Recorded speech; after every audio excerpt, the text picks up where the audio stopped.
Okay, welcome back to Hodgepodge Hoosiers. We just got back from our local Ace Hardware and I got 10 packs of flowers, which I wanted marigolds because they're gonna go in between my tomato plants. But I needed 30 flowers to go in my greenstalk. And we've had it ready, but I was waiting for this sale because we did it last year. But these packs was only $1. So you're getting four flowers for $1. And I think the next cheapest place, if you do that, is Walmart, like $3.27 for a 4-pack. So we just went to Ace because I like to fill my greenstalk with all flowers. So after I get this done, I've got marigolds and I'm going to put in between my tomato plants over there to kind of help pollinators want to stay around my tomatoes. And they look pretty in there. So I'm going to get these planted. And then I'm going to go in the garage because Jeff's going to get to working on that finish mower that he got. And we're going to see what he can get done with that. I haven't worked up this dirt since we put it in here. This is the composted dirt that we had hauled in. It's really dry, so once I get them in, the flowers in, I'm going to soak them good, and then I'm going to put the water in the reservoir up there. First ones I'm going to put in is Kimono Yellow Celosia.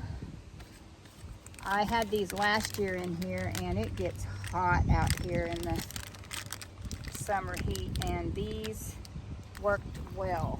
So we're going to give them a go again.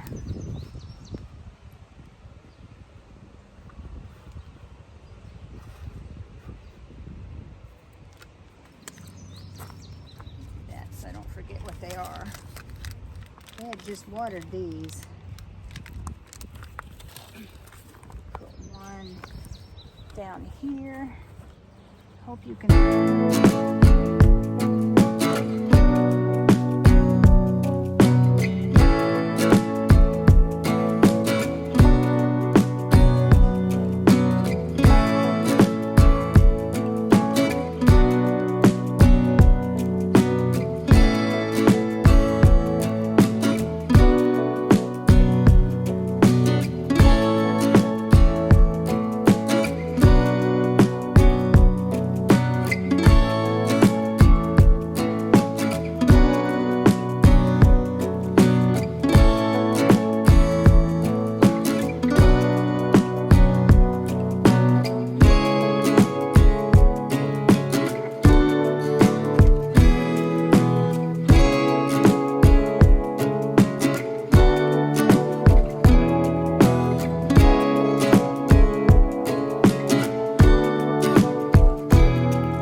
I got it planted.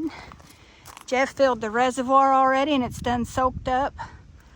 And then while I was planting this greenstalk, he went around and we put marigold in that with that pepper and tomato.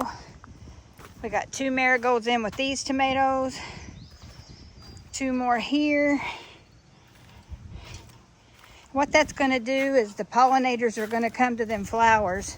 Then hopefully when I've got blooms on my tomatoes, it'll go onto my tomatoes and pollinate my blooms, and we'll get tomatoes good. This is a long bed, so we've got 1, 2, 3, 4, 5 marigolds in this one. I mean, in all honesty, I should have, as cheap as them flowers was, I should have bought a couple more packs, but I'm happy with what we do have. I got my radish bed all cleaned out. All's left is pulling that lettuce probably next week. We're going to be getting in the high 80s, low 90s, and it's going to cause that to go bitter, but we should get one more cutting off of that before I pull it. So I think it's time that we're going to head into the garage and see what Jeff's up to. We just got back from our local farm store and actually a local hardware store. And I got some parts for this little project. Believe it or not, several places didn't have one of these, so I had to actually go to a hardware store and they had them. So, What is it? little Zerk. Oh. It's basically to make it simple. It's a way to grease the bearings in these wheels. I don't know how. That didn't have one when you got it, did it? No, it was missing one.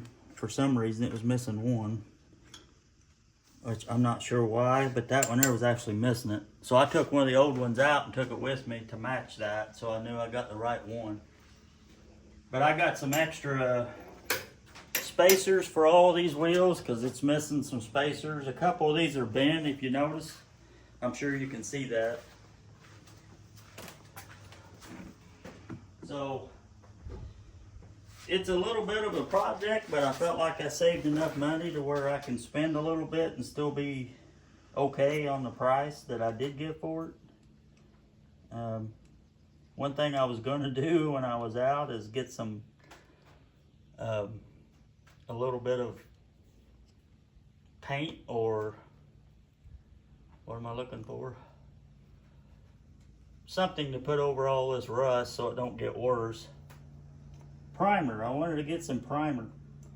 Is what I was wanting. That's the word I'm looking for. But I forgot. So, and we don't live very close to stores. So next time I'm out, I might grab some. Anyway, it's a project to do, and I didn't spend a lot of money on it, and it is 6 foot. So I'm being told that a finish mower don't take as many horsepower as a brush hog. So I'm being told that the 26 horse Kubota can run a 6 foot finish mower as long as I'm not cutting grass, real tall grass, real low. And I'm not. I'm going to be cutting a little bit taller grass, but I'm going to be cutting it real high. All I want to do is kind of clean it up a little bit, make the place look decent, and that's really it. That's really the only reason I bought it for was that reason. For now it's a little bit more of a project than I thought it was when I first went to get it, honestly. But this still isn't nothing that I can't handle, and like I said, it definitely needs a little bit of work. But I've got more time than I do money right now, so anyway, that's where we're at, and I'm just slowly putting this back together, and we'll probably have more videos with trying to straighten up them. I think they call these yokes. I don't know if that's the correct term, but this right here is all one piece. Not this, but this shaft comes down, and this piece here, I think that's called a yoke on a finish mower. Now, if I'm wrong, leave it in the comments. I'm sure somebody can tell me the right term, but if I understood right, them's called yokes. It's this axle goes down with these two forks for your wheel to fit in. And this one and that one both is bent. This one's a lot worse than that one, but this one here has to be fixed. It's so bad it won't even turn. It's rubbing on the back of the mower.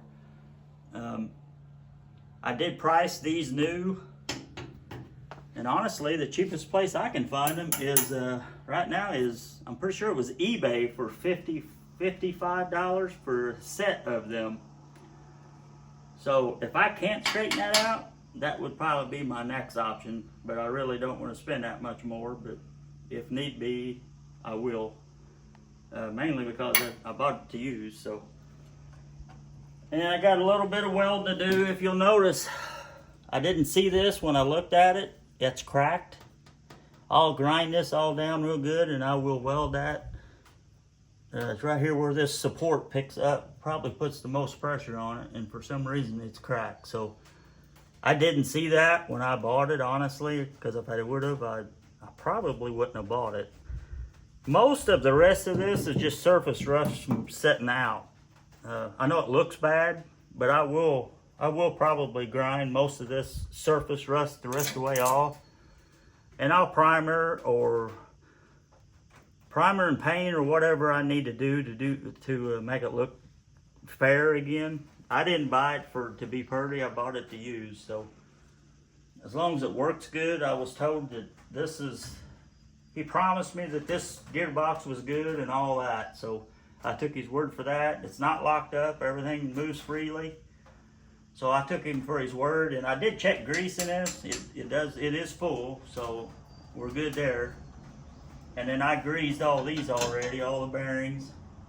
The only thing I haven't greased is these 4 on each wheel. And the reason I haven't is, like I said, I'm gonna take them out. And if any of them, like anything that needs straightened, I'll straighten it if I can. If not, I'll have to probably replace it. But right now I'm trying to basically save every penny I can on it. The farm store did have them spacers, and the only ones they had was for King Cutter brand. But I took one of these old ones with me, and these are the exact size of the ones that's on here. So I guess all that's interchangeable. Anyway, these are not cheap.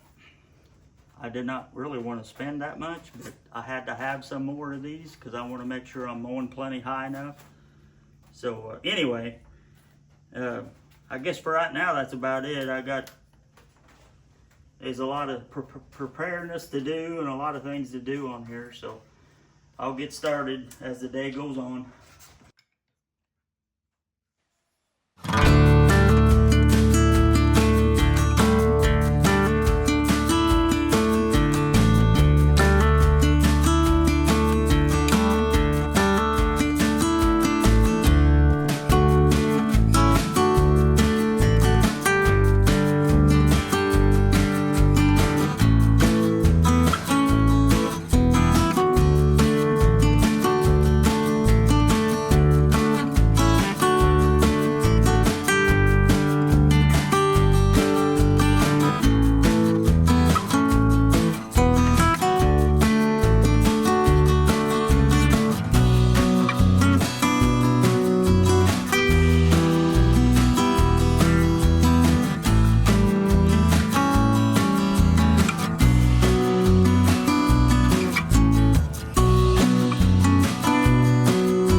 These are actually a lot worse than I thought they was after getting them off.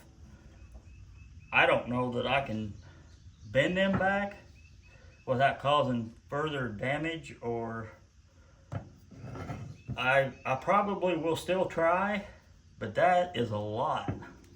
I don't know how clear that is in the picture, but these should come straight up off of this out. And the same way with this should go straight out. It should be plumb over here. I mean, I am still gonna try it, but I don't know. We'll have to just play this one by ear, so to speak, as they say around this area. I'll have to see if I can get it. I don't know. I'm definitely gonna try. I mean, it'll save me quite a bit of money if I do save them. I would much rather use the originals instead of sinking more money into this too as well. If anybody has any ideas or a better, cheaper place to buy this part, by all means, leave it in the comments. This is a Farm Star. I thought this was a King Cutter, but it's a Farm Star brand. So I don't know how much of King Cutter and Farm Star is the same. If they are or not, somebody can let me know about that knows more about this stuff than I do. I was always under the impression that them two was really about the same, but I could be totally wrong when I say that. So I don't want to make anybody upset about it. It may be two different levels of quality and all that. I don't know. I always assumed that these two was was the same, kind of the same thing, Farm Star equipment and King Cutter, but they may not be nothing alike. So if anybody knows out there that's watching this, let me know in the comments. I did not get a owner's manual to this. I wish I had or a parts list. That would be nice. I have and will Google again to see if I can find more info on this particular model. But the factory, if they still even make these, there's no telling what they want for these on this, if they still make them. And if King Cutter is the same thing as what Farm Star is, then maybe I can just price them for King Cutter. But I'm pretty sure on eBay I spotted these for $54.99 or something like that for a set, I thought. The thing is, I don't know. I know the diameter of this is what's probably most important, and I guess the diameter of the wheels. I don't know. Again, if anybody knows anything about this, it wouldn't take much to know better than me. So if you know anything about it, please let me know in the comments and point me in the right direction.